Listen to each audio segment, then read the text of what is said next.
magnetic signage for car vehicles. Update lang mga ma'am and sir, may bago na naman tayong order na magnetic signage. Yan.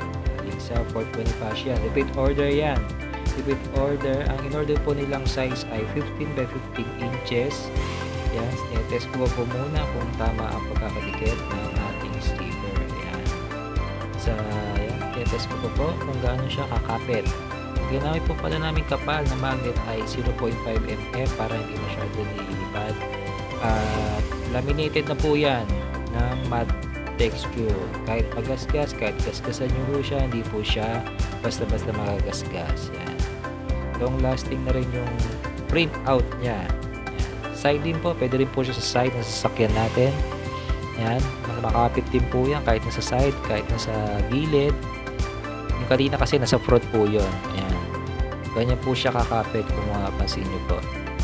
Hindi nyo kailangan lapatin pa o diinan pa. This is for government official use only po. Hindi po pwede gamitin kapag hindi ka government official at hindi ka sa hukbong katihan ng Pilipinas. Pwede rin po pala ang ating magnetic signage para sa mga may mga business owner.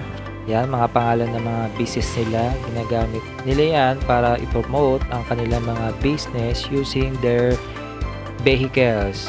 Yan, kinakapit din po yan sa mga gilid din naman. Para na ma-promote, free advertising na rin or marketing para sa mga business owner dyan. Kahit anong logo ng business, pwede naman kahit may shape, kahit hindi bilog, square, or cut out, pwede po yan. Waterproof na rin po pala to. Hindi nababasa. Yan. Kasi laminated naman po siya. Yan, makapit po siya. Ito po pala, ang size po pala nito na ginamit ng aming customer galing from San Pablo ay 16 by 16 inches.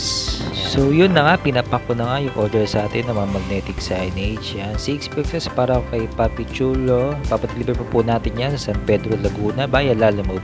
Same day deliver po tayo dito sa nearest city namin, Laguna, Cavite at Metro Manila. Yung isa naman po ay hukbong katiyan ay sa army natin sa Fort Bonifacio, Pasig. For more inquiries, just message our Facebook page, RGB Print Ads, at ang aking profile, Facebook profile account. Yan po, at maraming salamat ulit, ma'am and sir.